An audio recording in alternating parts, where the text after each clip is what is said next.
Hoy vamos a ver un experimento relacionado con la ley de Faraday. Primero que todo, ¿quién era Michael Faraday?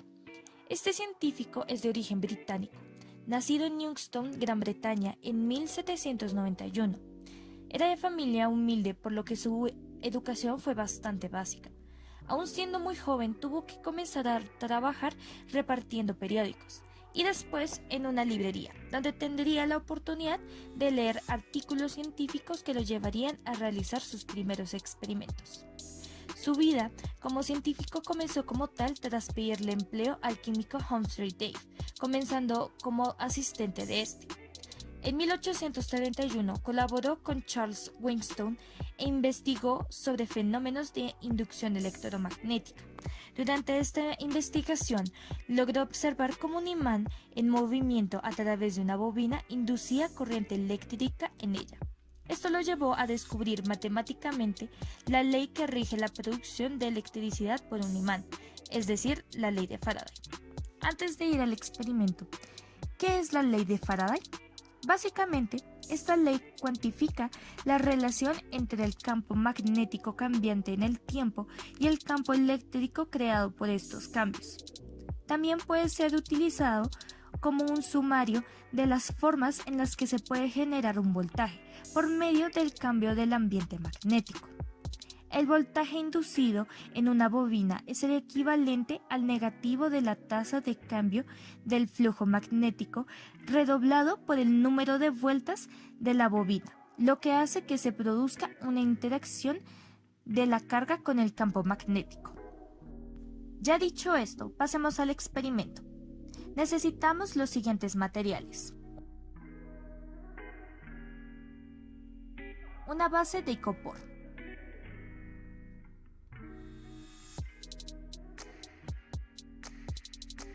agua,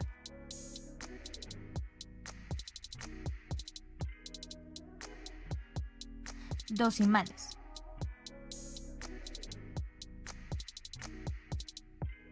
un vaso de aluminio e hilo. Ahora vamos con los pasos. Primero, en la base ponemos el agua.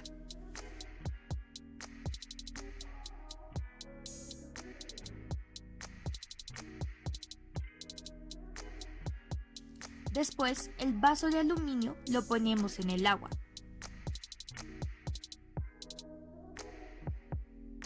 Y finalmente, los dos imanes los amarramos con el hilo.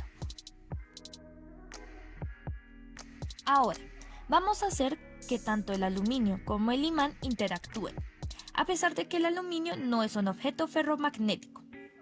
Entonces, primero, el imán que está atado al hilo lo hacemos girar.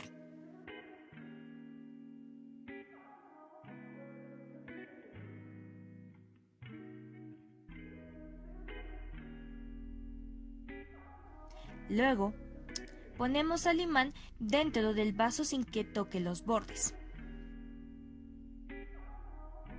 De esta forma vemos cómo el vaso comienza a girar por sí solo, en dirección en la que gira el imán.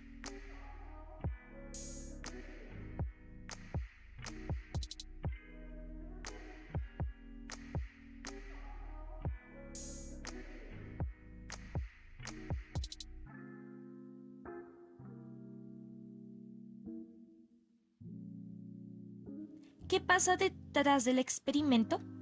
Lo que pasa es que precisamente aquí se está aplicando la ley de Faraday. Recordemos que esta dice que al momento en el que el campo magnético cambia en el espacio en el que esté, producirá fuerza electromotriz. Entonces, cuando el espacio es un conductor de electricidad, en este caso el aluminio, se produce una corriente eléctrica y esta, en nuestro caso, se está generando dentro del vaso. Sin embargo, no es el único concepto que interactúa con nuestro experimento, pues este a su vez genera la corriente de Foucault.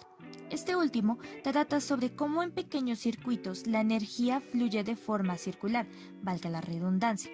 De esta forma se genera un campo magnético.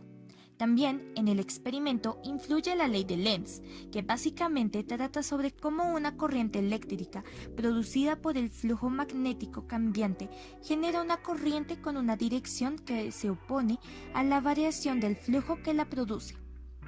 En conclusión, tenemos el campo magnético variante de los imanes, que precisamente cambia al momento de girar, y tenemos el otro campo magnético, el cual es el del vaso, producido por las corrientes de Foucault.